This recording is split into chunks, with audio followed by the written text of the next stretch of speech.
Bienvenidos a OOTO TV, la investigación fuera de la oficina desde el pasado hacia el futuro de la salud.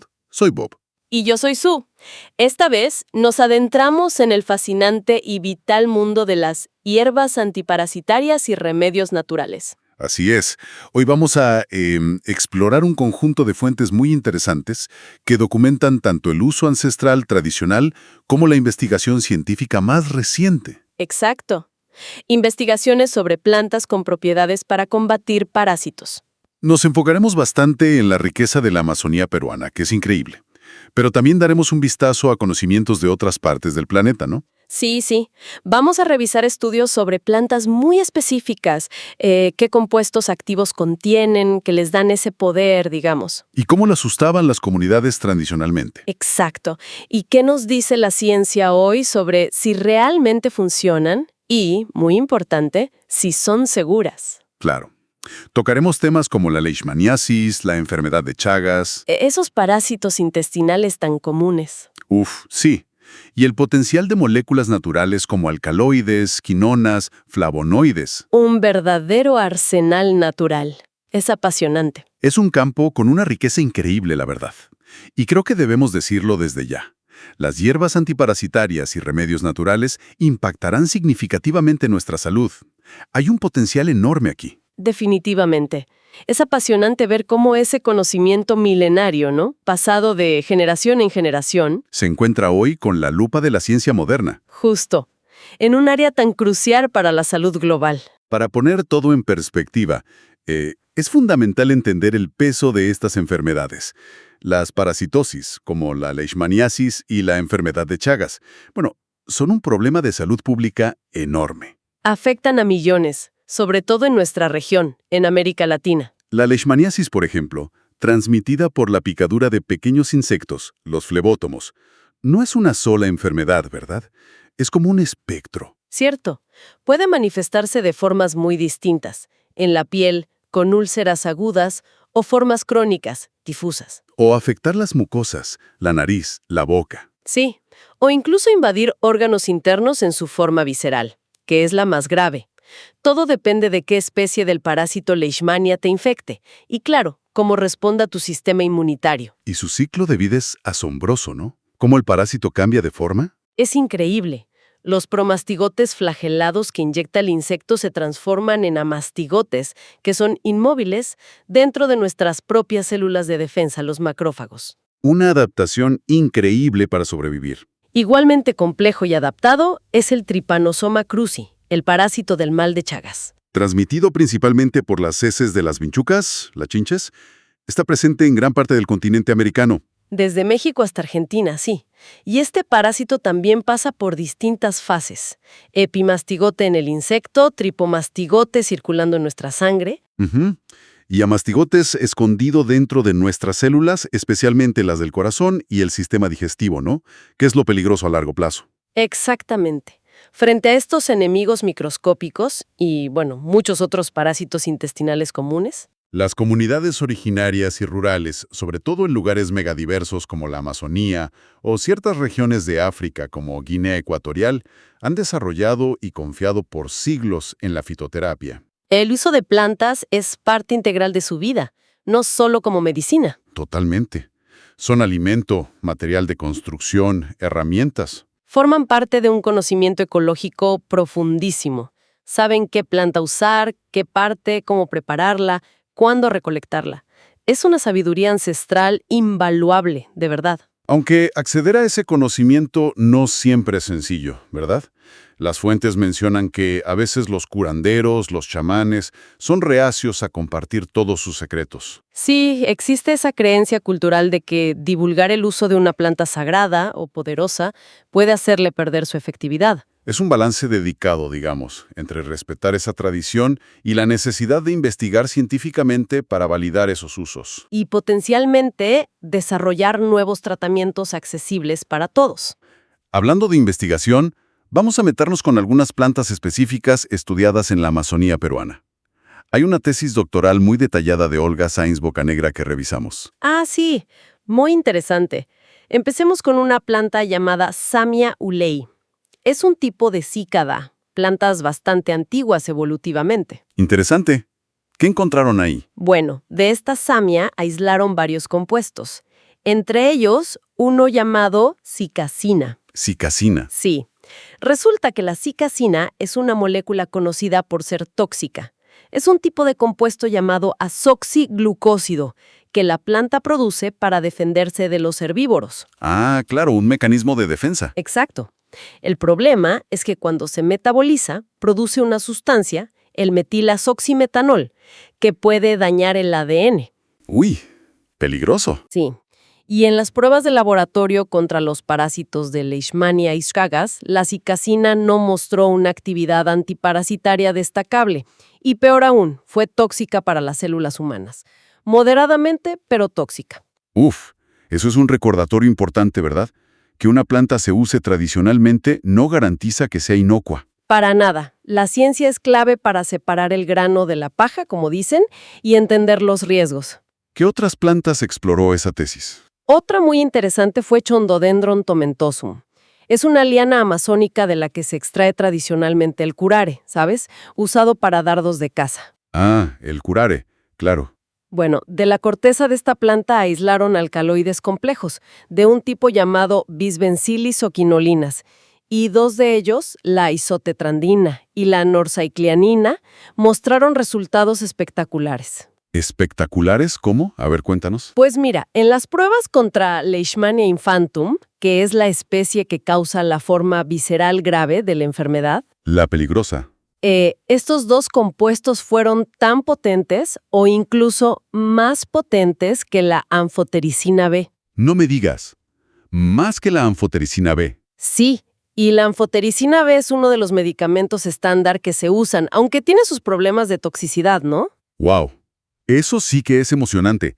Encontrar moléculas naturales que superen a los fármacos actuales en potencia, aunque sea en el laboratorio, abre puertas enormes Exacto. para desarrollar nuevos tratamientos. Y contra Chagas, contra el Trypanosoma cruzi. También mostraron actividad contra T. cruzi, pero aquí viene el pero.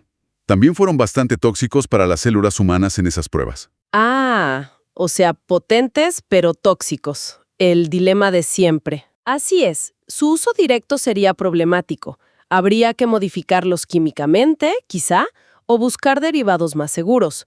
Un tercer alcaloide de la misma planta, la cicleanina, fue menos potente pero también mostró actividad anti-leishmania. ¿Qué química tan compleja y activa la de esta liana? Definitivamente. Y nos muestra que dentro de una misma planta puede haber compuestos muy prometedores y otros con problemas. La investigación tiene que ser muy fina. You're listening to OOTO TV with research by author Paul Bulow. Seguimos explorando esta farmacia natural contra los parásitos. Mencionaste también el género Tabubuya. Son árboles conocidos, a veces llamados lapacho o pau d'arco. Sí, muy conocidos por sus propiedades. ¿Qué encontraron allí? De la especie Tabubuya serratifolia, usada tradicionalmente para leishmaniasis y otras dolencias, aislaron otro tipo de compuestos, naftoquinonas. Naftoquinonas. Sí. Dos de ellas, con nombres químicos largos y complejos, mostraron actividad significativa tanto contra Leishmania infantum como contra Trypanosoma cruzi en el laboratorio. Significativa. Sí, bastante. Según la tesis, era la primera vez que se demostraba la actividad de estas naftoquinonas específicas contra L. infantum. ¡Qué bien! Y las naftoquinonas son una familia química interesante, ¿verdad? El lapachol, otra famosa de Tabebuya. Exacto. El lapachol ya se conocía por su actividad antiparasitaria, aunque su uso clínico ha sido complicado por temas de toxicidad y eficacia real. Entiendo. Pero esto confirma que estos árboles son una fuente rica de este tipo de compuestos con potencial. Sin duda. Las quinonas son definitivamente una pista a seguir. Absolutamente. Y la investigación no paró ahí, ¿cierto? Mencionaste también otros géneros. Sí, también se estudiaron plantas de los géneros Gysospermum y Aspidosperma. Estas pertenecen a la familia Apocynaceae y son conocidas en la Amazonía por su uso tradicional contra la malaria, otra enfermedad parasitaria importante. ¿Y encontraron actividad contra Leishmania o Chagas en ellas también? Sería genial. Pues sí, de Gysospermum reticulatum aislaron varios alcaloides indólicos, otra familia química fascinante. ¿Y algún resultado destacado? Uno muy prometedor. Un alcaloide llamado desmetilaspidospermina mostró una actividad potente y, sobre todo, selectiva contra Trypanosoma cruzi. Selectiva. O sea que ataca al parásito pero no a nuestras células. Eso parece indicar la prueba in vitro. Fue más potente que el Nifurtimox, que es un fármaco actual para Chagas, y lo mejor es que no mostró toxicidad aparente en las células humanas en esas pruebas. Eso sí que es una diana terapéutica potencial. Actividad potente y selectiva, sin toxicidad, eso es justo lo que se busca. Oro puro. Exacto. Otros alcaloides de la misma planta tuvieron actividad más moderada contra Leishmania. Lo normal, ¿no? Diversidad dentro de la misma planta. Claro. Y luego exploraron varias especies del género Aspidosperma. Son árboles amazónicos también ricos en alcaloides indólicos con estructuras químicas increíblemente complejas. Aquí los resultados fueron variados. De nuevo. ¿Algún compuesto destacado de Aspidosperma? Para no perdernos en la química. Sí. Por ejemplo, de Aspidosperma sprucianum, un alcaloide llamado tubotaiwina resultó ser el más activo contra Leishmania y además el menos tóxico entre los estudiados de esa planta. Otro candidato interesante para seguir investigando. Definitivamente. Y de Aspidosperma rigidum, otro alcaloide, la cabosina B, destacó por su capacidad para matar al Trypanosoma cruzi, sin mostrar toxicidad asociada en las pruebas. Es asombroso de verdad la cantidad de química compleja y bioactiva que producen estos árboles. Una farmacia natural esperando ser descubierta y comprendida. Pero no solo la Amazonía tiene estos tesoros, ¿verdad? Mencionaste otras regiones y plantas antes. Claro que no. Hablemos un poco del ajenjo, Artemisia absinthium, una planta con una historia larguísima en Europa y otras partes. El ajenjo sí, conocida desde los egipcios y griegos. Incluso la llamaban la madre de todas las hierbas. Se usaba tradicionalmente como tónico amargo para estimular el apetito, para bajar la fiebre y, muy importantemente, como antihelmíntico. Para combatir lombrices intestinales, claro. Exacto. Y es famosa, por supuesto, por ser el ingrediente clave de la absenta y el vermut. Contiene esa sustancia, la tuyona. Sí, que le da parte de su aroma característico y sus efectos, pero también la absintina, que es la responsable de ese amargor extremo. Ya Dioscórides, el médico griego del siglo I, describía sus usos digestivos y diuréticos. Pero aquí la precaución es fundamental, ¿no? La tuyona. Es neurotóxica si se consume en exceso. Su concentración en la planta varía mucho y las preparaciones tradicionales o las bebidas alcohólicas podían tener niveles muy diferentes, a veces peligrosos. Es un ejemplo perfecto de que una larga historia de uso no elimina los riesgos. Para nada. El conocimiento sobre la dosis correcta y la preparación segura es vital. Natural no significa inofensivo. Hay que tenerlo clarísimo. Muy buen punto. Y la ciencia moderna sigue buscando en otras plantas, ¿verdad? Las fuentes mencionan estudios con compuestos ya conocidos. Sí, estudios que evaluaron compuestos como la berberina presente en plantas como el agracejo. Sí, la curcumina, de la cúrcuma, tan popular ahora. Y la quercetina, un flavonoide muy común en frutas y verduras. Se probaron in vitro contra parásitos como Entamoeba estolítica, la de la amebiasis y Trichomonas vaginalis. Y la quercetina vuelve a aparecer en otro estudio, esta vez sobre la nuez negra, Juglans nigra. Sí, además de sus usos tradicionales, encontraron que varios compuestos de la nuez, incluyendo la quercetina y un derivado, tenían actividad contra la bacteria Staphylococcus aureus. Los flavonoides como la quercetina son increíblemente versátiles. Gemone mexicana, el cardo santo, otra planta usada popularmente. You're listening to OOTOTV with research by author Paul Bulow. Es fascinante ver cómo este conocimiento tradicional persiste y se usa hoy en día. Sí, y es clave ver cómo se integra o a veces choca con la medicina moderna. Hay un estudio muy interesante realizado en Chachapoyas, en el norte de Perú. En Perú, ¿qué exploró? Exploró cómo las madres de familia manejan los parásitos intestinales en sus hijos. Algo muy práctico y real. ¿Y qué encontraron? ¿Siguen usando las plantas? Muchísimo. El estudio reveló que una mayoría significativa, casi 2/3, un 63.5%, usaba una combinación de remedios naturales y fármacos antiparasitarios convencionales. ¡Qué interesante! O sea, no era una cosa o la otra. No, a menudo ambas. Un enfoque mixto, digamos. ¿Y qué plantas eran las más populares allí en Chachapoyas? Las reinas indiscutibles eran el paico, Chenopodium ambrosioides, un clásico antiparasitario en toda Latinoamérica, El paico, sí, muy conocido. y la leche de ojé, que es el látex de un árbol amazónico, Ficus insipida. También tiene mucha fama como antiparasitario potente. Leche de ojé. Curioso nombre. Sí, pero también mencionaron otras cosas más caseras. Las semillas de papaya, la hierbabuena, las semillas de calabaza, lo que tenían a mano. ¿Y cómo aprendían sobre estas plantas? ¿De dónde venía ese conocimiento? ¿De médicos? Principalmente de la familia y amigos. Casi el 60% dijo haber aprendido así. La tradición oral sigue vivísima. Totalmente. Aunque había opiniones divididas, ¿eh? Algunos preferían los fármacos por ser más fáciles de conseguir o por indicación médica. Lógico. Pero una mayoría similar, el 58.3%, seguía prefiriendo los productos naturales, confiando en la recomendación familiar y la experiencia acumulada. Esto nos lleva directamente a una reflexión crucial. La necesidad de integrar estos mundos. Entender los beneficios, pero también los riesgos de cada enfoque. Exacto. Y aquí es donde afirmamos con convicción que enfocarse en las hierbas antiparasitarias y remedios naturales resultará en un impacto significativo en la salud mental y física. Hay un potencial real para mejorar la salud, pero debe hacerse con conocimiento. Hagamos una recapitulación, porque hemos cubierto mucho terreno. Vimos una diversidad apabullante de plantas usadas tradicionalmente contra parásitos. En la Amazonía, Europa, otras regiones, chondodendrón, tababuella, geisosperma, aspidosperma, ajenjo, paico, oje. La lista es larga. Y la ciencia está empezando a desentrañar qué hay detrás de esa eficacia tradicional, identificando compuestos químicos específicos, alcaloides complejos con estructuras fascinantes.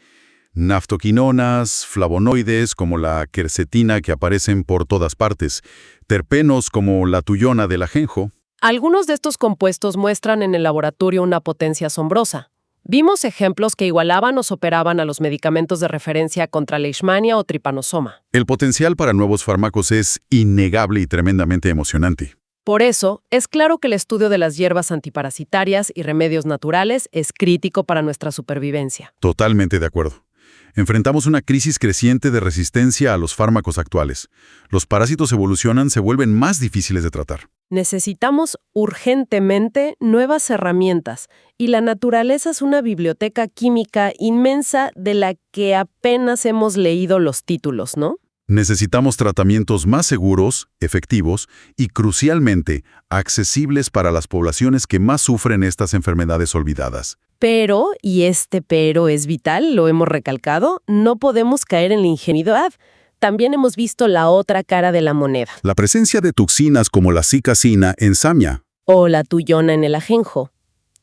La toxicidad para las células humanas que mostraron algunos alcaloides muy potentes como los de chondodendrón. Y la variabilidad natural. Una planta de aquí no es igual a la de allá. Exacto. Una planta recolectada en un lugar o época puede no tener la misma composición química que otra. Todo esto subraya la importancia crítica de la investigación científica rigurosa. No basta con saber que una planta se usa para algo. Necesitamos estandarizar los extractos, determinar dosis seguras y efectivas, entender cómo funcionan exactamente y qué efectos secundarios pueden tener. Se requiere un conocimiento profundo, validado científicamente. Para pasar del uso tradicional a una terapia moderna y fiable. Por eso, enfocarnos en las hierbas antiparasitarias y remedios naturales de manera informada, combinando la sabiduría ancestral con las herramientas científicas actuales, eso potencia exponencialmente nuestra capacidad de mejorar la salud física y mental. Es aprovechar lo mejor de ambos mundos, sin duda, y orientar el uso de estas hierbas antiparasitarias y remedios naturales específicamente para nuestras necesidades. Una vez que tengamos esa base científica sólida y segura, puede ayudar a construir rutinas y hábitos saludables. Podría ser parte de un enfoque más holístico y personalizado del bienestar. Pero, y esto es importante subrayarlo para evitar falsas expectativas, esto no es magia, ¿verdad? No es una píldora mágica ni una solución instantánea. Para nada. Implementar el uso de hierbas antiparasitarias y remedios naturales de forma segura y eficaz requiere una rutina básica, un plan, un proceso diario o periódico basado en conocimiento contrastado. Para obtener los resultados deseados para la salud mental y física.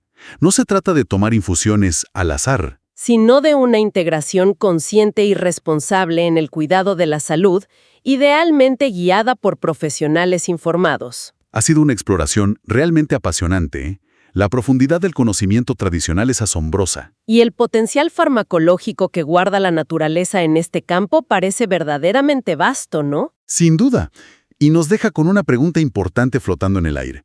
Con toda esta riqueza de conocimiento ancestral por un lado, y los avances científicos que nos permiten analizar la naturaleza con un detalle sin precedentes, por otro. ¿Cómo podemos construir puentes sólidos, éticos y efectivos entre estos dos mundos? ¿Cómo podemos fomentar una colaboración real para desarrollar las terapias antiparasitarias del futuro? Asegurando no solo que sean seguras y eficaces, sino también que lleguen a ser verdaderamente accesibles para las comunidades que más las necesitan en todo el planeta. Una pregunta crucial que merece una reflexión profunda. Gracias por acompañarnos en esta investigación en OOTTV. Hasta la próxima exploración.